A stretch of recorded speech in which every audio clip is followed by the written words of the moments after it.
ಅಡುಗೆ ಮನೆಯಲ್ಲಿ white dress ಹಾಕೊಂಡು ಕೆಲಸ ಮಾಡ್ತಾ ಇದ್ದೀನಿ ಅಂತ ಅನ್ಕೊಳ್ತಾ ಇದ್ದೀರಾ? ನನಗೂ ಮುಂಚೆ ಹಾಗೆ ಆಗೋದು, ತುಂಬ ಟೆನ್ಷನ್ ಆಗ್ಬಿಡೋದು. ವೈಟ್ ಡ್ರೆಸ್ ಹಾಕೊಂಡು ಕೆಲಸ ಮಾಡೋಕೆ ಹೋದ್ರೆ ಎಲ್ಲಿ ಮಾರ್ಕ್ಸ್ ಆಗ್ಬಿಡುತ್ತೋ, ಸ್ಟೇನ್ಸ್ ಉಳ್ಕೊಂಡ್ಬಿಡುತ್ತೋ, ಬಟ್ಟೆ ಹಾಳಾಗ್ಬಿಡುತ್ತೆ ಅಂತ ವೈಟ್ ಡ್ರೆಸ್ ತೊಗೊಳಕ್ಕೆ ತುಂಬ ಯೋಚನೆ ಮಾಡ್ತಾ ಇದ್ದೆ. ಬಟ್ ಇವಾಗ ಆ ಥರದ್ದು ಯಾವುದೂ ಟೆನ್ಷನ್ ಇಲ್ಲ, ಆರಾಮಾಗಿ ಕೆಲಸ ಮಾಡ್ಬೋದು. ಯಾಕೆಂದರೆ ನಮ್ಮ ಮನೆಯಲ್ಲಿ ಇವಾಗ ಪ್ರೀ ವಾಶ್ ಇದೆ. ಪ್ರೀ ವಾಶ್ ಏನು ಮಾಡುತ್ತೆ, ಎಲ್ಲ ವೈಟ್ ಡ್ರೆಸ್ಸಸ್ಗಾಗಲಿ ಕಲರ್ಡ್ ಕ್ಲೋತ್ಸ್ ಆಗಲಿ ಯಾವುದೇ ಸ್ಟೇನ್ಸ್ ಉಳಿದೇ ಇರೋ ಥರ ಚೆನ್ನಾಗಿ ಕ್ಲೀನ್ ಮಾಡುತ್ತೆ.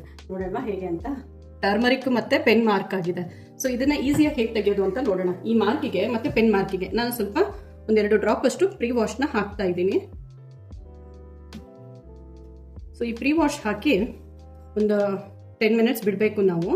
ಬಿಟ್ಟು ಆದಮೇಲೆ ಸೊ ಇಲ್ಲಿ ಸ್ವಲ್ಪ ಸೋಪ್ ವಾಟರ್ ಹಾಕಿ ನೀರು ಇಟ್ಕೊಂಡಿದ್ದೀನಿ, ಇದರಲ್ಲಿ ಡಿಪ್ ಮಾಡ್ತೀನಿ.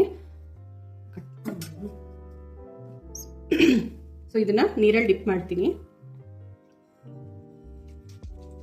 ಪ್ರೀ ವಾಶ್ ಹಾಕಿ ಒಂದು ಹಾಫ್ ಆನ್ ಅವರ್ ಇಲ್ಲ 10 ಮಿನಿಟ್ಸ್ ಆ ಥರ ಬಿಟ್ಬಿಟ್ಟು ನಾನು ವಾಶ್ ಮಾಡಿದಾಗ ಈ ಥರ ಕ್ಲೀನಾಗಿ ಸ್ಟೇನ್ಸ್ ಎಲ್ಲ ರಿಮೂವ್ ಆಗುತ್ತೆ. ಇಲ್ಲಿ ಟರ್ಮರಿಕ್ ಎಲ್ಲ ಇದರಲ್ಲಿ ಬಂದಿದೆ ನೀರಲ್ಲಿ. ಸೊ ಬಟ್ಟೆನ ತುಂಬ ಚೆನ್ನಾಗಿ ಕ್ಲೀನ್ ಮಾಡುತ್ತೆ, ಕಲರ್ ಫ್ರೆಂಡ್ಲಿ ಪ್ರಾಡಕ್ಟ್.